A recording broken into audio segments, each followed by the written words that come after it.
Gimana sih cara mencetak mental tarung murai batu sejak dini ya, dari sejak trotolan itu? Saya akan sedikit ulas sedikit, kita simak ulasannya. Jangan sampai di skip ya teman-teman, karena takutnya nggak mudeng ya. Kita simak, silahkan ditonton. Salam kicau mania.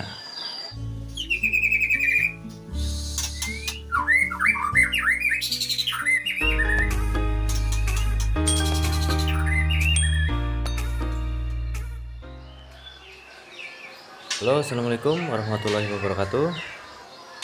Gimana kabarnya teman-teman kicau mania semua? Seperti biasa, di kesempatan kali ini saya akan sedikit sharing atau berbagi pengalaman ya, karena banyak teman-teman yang merekomendasikan ya untuk membahas gimana sih cara menyetak fighter trotolan atau jiwa petarung murai batu dari sejak dini ya, atau dari trotolan itu ya, cara merawatnya itu seperti apa gitu. Nah, di depan saya ini atau di video kali ini memperlihatkan satu, ini pastol ya, pastol murai batu umur kurang lebih ini mau jalan 5 bulan, sudah dokor ya. Alhamdulillah, ini termasuknya cepet ya teman-teman. Biasanya ada yang 5 bulan itu baru mulai ambrol, ini di usia 4 bulan udah ambrol total, dan sekarang ini lagi dokor ya. Gimana sih cara ngerawatnya biar faktornya tuh bener-bener keluar, terus nggak takut sama orang, terus gedenya nanti juga jiwa petarungnya tuh dapet gitu kan. Kalau saya biasanya seperti ini teman-teman. Jadi dari semenjak trotolan, entah itu mudah hutan, entah itu ternakan. Kalau saya dari ternakan ya, karena saya ternak murai juga kan. Jadi semenjak dini trotolan umur 1 bulan gitu ya, kita tuh sudah harus sering-sering ditaruh di keramaian ya. Keramaian tuh dalam arti bukan di pasar ya teman-teman, tapi di dekat pinggir jalan kayak gitu, di dekat tempat-tempat lalu larang orang lah gitu. Suara-suara bising nanti dia udah terbiasa jadinya. Nah, ketika nanti dia usia dewasa, ketika dia udah mapan, dia tuh jadi udah nggak takut lagi sama bunyi-bunyi keramaian di gantangan ya teman-teman. Apalagi buat gantangan ya, ini khususnya buat gantangan ya. Jadi semenjak dini tuh dia udah punya jiwa-jiwa petarung gitu, jiwa nggak takutan sama orang, nggak takutan sama juri nantinya kalau udah gede gitu kan. Nah, dengan cara seperti apa ya, itu tadi, ketika kita memandikan dan kita jemur, usahakan ditaruh di tempat yang rame ya, dekat pinggir jalan, khususnya biasanya di dekat pinggir jalan ya teman-teman. Terus jangan sering-sering disendirikan. Biasanya disendirikan tuh dalam arti kalau dijemur ya sendiri kayak gitu. Malah nantinya ketika ketemu orang, dia gelabakannya tuh gak karuan. Gelabakan tuh maksudnya nabrak-nabrak sarang tuh gak karuan nanti. Takut soalnya, nggak terbiasa ketemu sama orang ya. Malah yang bagus itu ketemu orang tuh, atau ketemu yang rame, apalagi suara-suara bising tuh dia bunyi malah ya.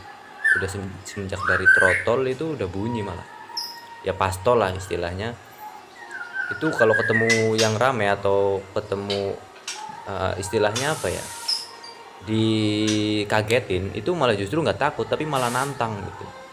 Jiwa tarungnya tuh malah faktornya dapet, dia masang badan malah justru bunyi dia. Kadang-kadang ada yang karena saking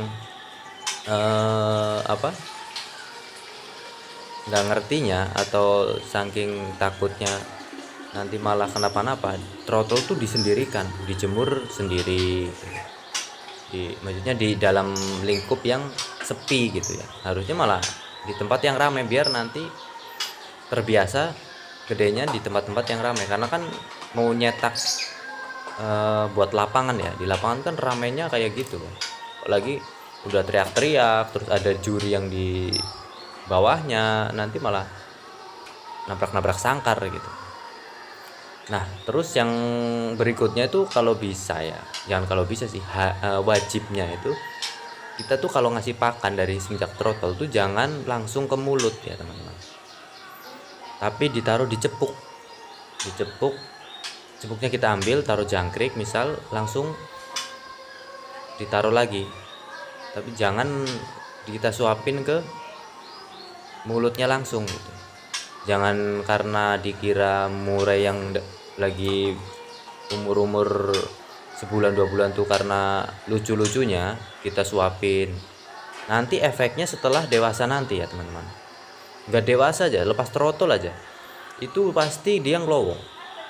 Karena ngelowo jinak ya teman-teman. Kalau udah ngelowo jinak itu 99% tuh susah, sangat susah diakalin ya teman-teman. Karena di mindset atau di pikiran burung tuh kalau ketemu orang itu bukan malah jiwanya bukan jiwa mau narung, jiwanya tuh bukan jiwa faktornya dapat, malah tapi ini tuh majikan terus mau kayak ngasih makan gitu. Udah jinaknya tuh jinak keterlaluan. Nah itu bukan bagus ya. Kalau buat main-mainan oke bagus, tapi kalau buat di lapangan nanti malah ketemu juri di bawahnya bukan bunyi, malah ngejar turun minta makan gitu ya. Jadi semenjak dini usahakan kasih pakan tuh jangan langsung ke mulut. Dan penjemuran kalau bisa pada waktu penjemuran atau waktu diangin-anginkan atau digantung gitu kan di luar rumah, itu di tempat-tempat yang ramai itu.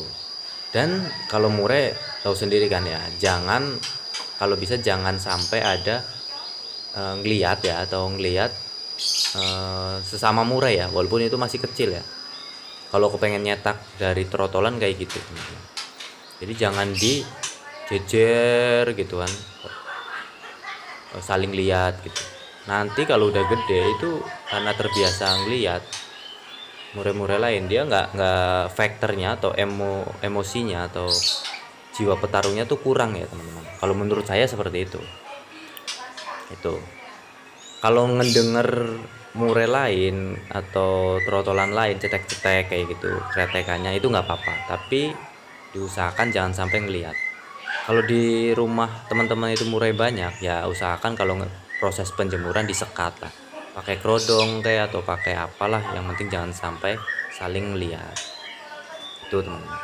Kalau lebih bagus sih satu ruangan itu satu murai batu ya, jadi dia biar jiwa apa ya, penguasa wilayahnya itu dia dapat. Ketika nanti di lapangan, ketika nanti digantang, dia pasti tarungnya tuh maksimal karena terbiasa sendiri ketemu musuh, kok ini rame banget gitu kan.